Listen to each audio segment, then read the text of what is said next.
જસદણ ખાતે આવેલ alpha hostel અને ટ્રેનિંગ સેન્ટરના સંચાલકોની કથિત બેદરકારીના કારણે માસૂમ બાળા કુમારી આયુષીનું દુઃખદ અવસાન થયાની ઘટનાને લઈ આહિર સમાજ ટ્રસ્ટ દ્વારા સુરત જિલ્લા કલેક્ટરને આવેદનપત્ર પાઠવવામાં આવ્યું હતું। આવેદનપત્રમાં ઘટનાની નિષ્પક્ષ અને ઝડપી તપાસ કરાવી જવાબદારો સામે કડક કાનૂની કાર્યવાહી કરવામાં આવે તેમજ પીડિત પરિવારને વહેલી તકે ન્યાય મળે તેવી માંગ કરવામાં આવી હતી। આહિર સમાજ ટ્રસ્ટના આગેવાનોએ જણાવ્યું હતું કે આવી દુર્ઘટનાઓ ફરી ન બને તે માટે હોસ્ટેલ અને રહેણાંક શૈક્ષણિક સંસ્થાઓમાં વિદ્યાર્થીઓની સુરક્ષા અંગે કડક નિયમોનું પાલન કરવામાં આવે અને બેદરકારી દાખવનાર કોઈપણ વ્યક્તિને કાયદા મુજબ સખત સજા કરવામાં આવે। આ પ્રસંગે ટ્રસ્ટના હોદ્દેદારો અને સમાજના આગેવાનો ઉપસ્થિત રહ્યા હતા અને પીડિત પરિવાર પ્રત્યે ઊંડી સંવેદના વ્યક્ત કરી હતી। મંત્રી આજે અમે ગત 24/6/2026 ના રોજ જસદણની આલ્ફા હોસ્ટેલ અને એકેડમીની અંદર ટ્રેનિંગ મેળવતી 9 વર્ષની આયુષી રમેશભાઈ બલદાણિયા નામની દીકરી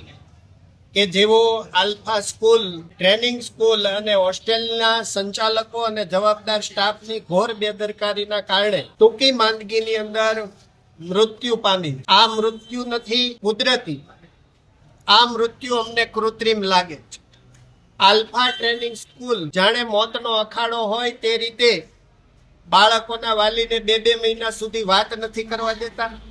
આયુષી બીમાર પડી તો એમના વાલીને કોઈ પણ પ્રકારની જાણ ન કરવામાં આવી, બીમારી અંગે સાવધાન કરવામાં ન આવ્યું। અમને શંકા છે એ મુજબ આ આયુષીને અછબડાની બીમારીની સાથે સાથે ત્યાંના ડોક્ટરોએ કયા પ્રકારની સારવાર આપી હશે, જવાબદાર ડોક્ટરો, એ જવાબદાર સંચાલકો અને ત્યાંનો જવાબદાર સ્ટાફ એ સારવારની અંદર ક્યાંક ને ક્યાંક બેદરકારી આદરી છે, એટલે આયુષીનું મોત થયું છે।